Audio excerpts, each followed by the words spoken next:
And what's up, everybody? I'm back with another movie review. Haven't done one of these in a little bit, but here we are. Just got back from seeing Iron Lung, which just came out. I went and saw it with Jeffofthemellows. Um, this movie is based off of the game Iron Lung, which, spoiler alert, I have not played that game. I want to make that real clear. I've never played Iron Lung.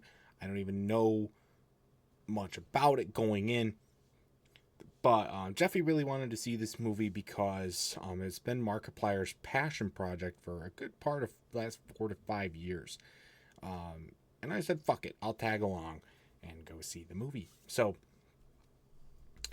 didn't really take any notes for this movie and don't really know how to digest it, but I wanted to get this review out there because I am just as confused as most people probably are. Yeah. So let's just jump right into it, shall we? Sorry for the beard, by the way, as well. I know it's getting a little long. It's very cold, so I'm not shaving it. Okay, we have sub-zero temperatures for the foreseeable future, so this is staying on for the foreseeable future. But what let me say about Iron Lung? This is a weird movie. Markiplier is the main character, and I will give him lots of credit. He does a great job in this movie. He does a great acting job. He does a really, really good job of just delivering his lines and really capturing the energy that I think he was going for with creating this movie. And you can tell he does a really good job, and I'll give him credit there. He is the only character in this movie for the great majority of it. There's only a couple of points otherwise that have any other actual human characters in them.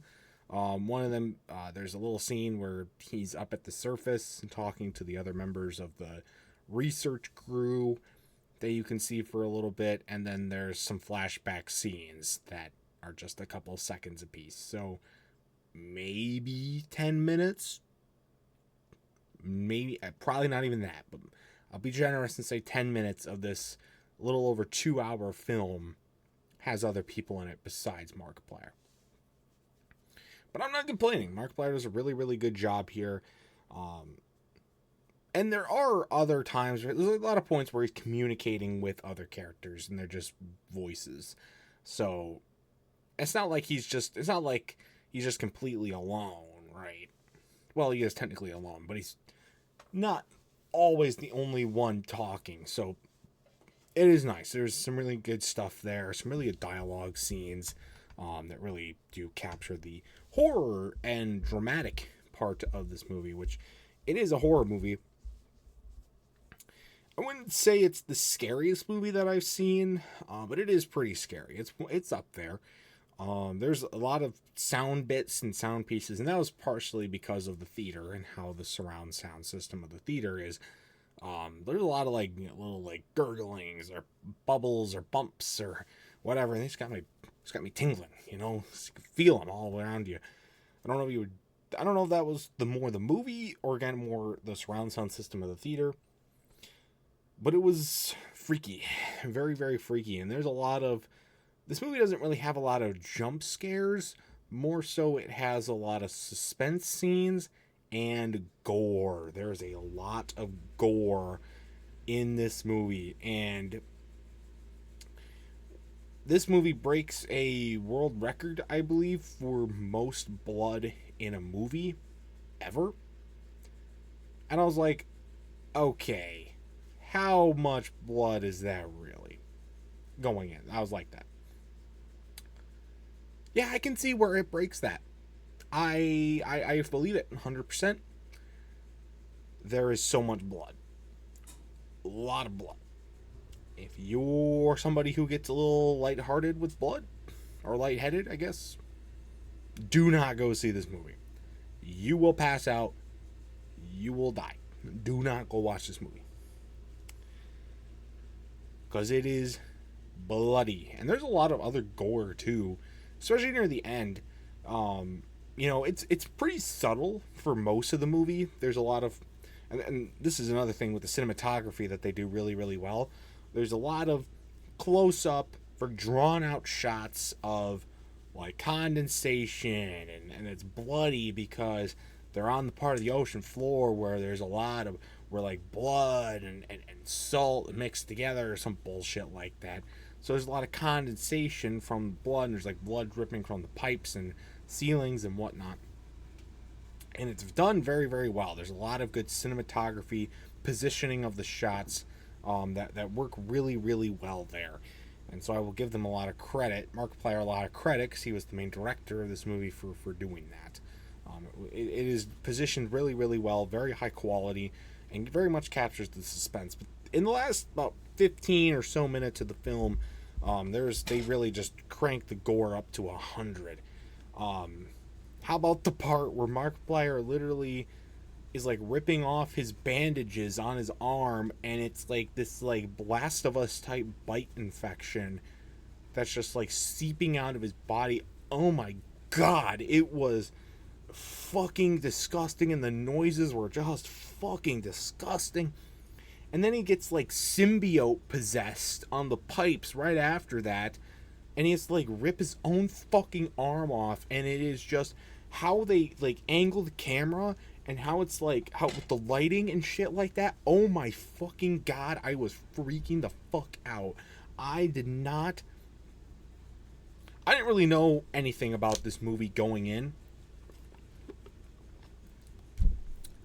but did not expect that. I mean, yeah, most of the records for the blood comes from the fucking blood sea and the flooding blood in the thing, right? In the submarine at the end.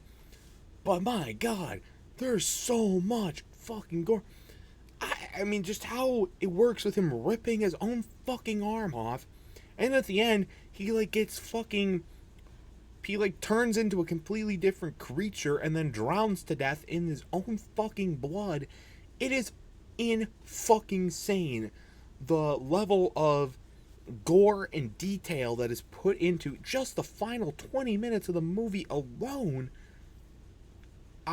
Insane, absolutely out of this world, fucking crazy. I will say though, with all that in mind, I mean, I didn't even know what the fuck was going on in the movie, for the most part. First off, I was blinded every 5 minutes by this, or maybe even more than that, by these flashes of the radiation so that they can get the camera shots, so he can like take pictures of what he's seeing in the submarine. I mean, I was getting fucking blinded by that every time it got flashed. And then, I just had no fucking clue what was going on most of the time.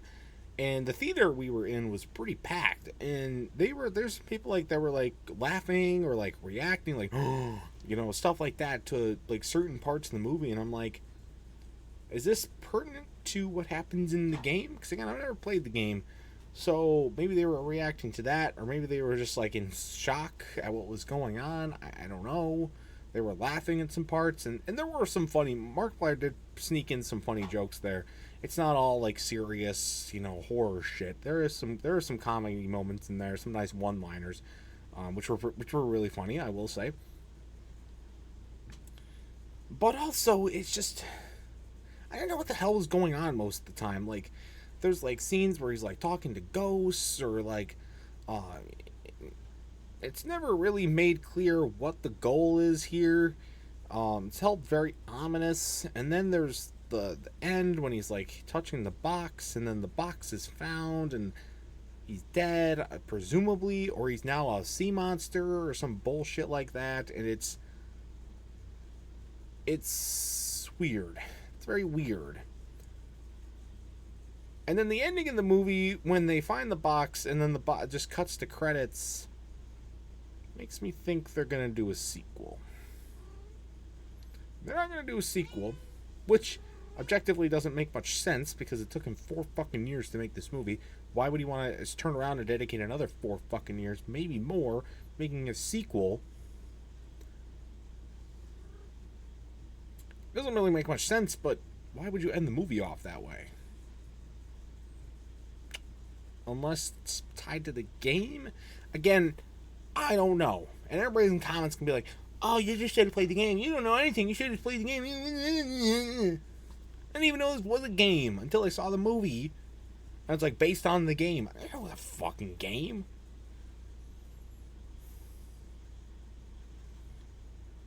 But regardless, even though I didn't know what was going on most of the time, I still really think it's a really good film because you can tell there's a lot of passion put into it. There's really, really good cinematography.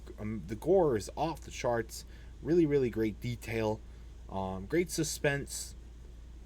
So if you're like a gory horror film fan, this is a movie for you. And if you're a Markiplier fan, I would go support him with this because he put a lot of time and effort into this. And I think you should get rewarded for it. So, that being said, this is going to be a tough one to rate because I don't really know how I feel about the film fully. But I'm going to give it... I'll give it a 6. I enjoyed it. But I don't really know how to feel about it, so I can't rank it higher than that. Does that fix it today? No, it doesn't. Oh well. That's going to do it, though, for my review of Iron Lung. I know it just came out yesterday, so if you've seen it yet, I'd love to know your thoughts about it in the comment section down below.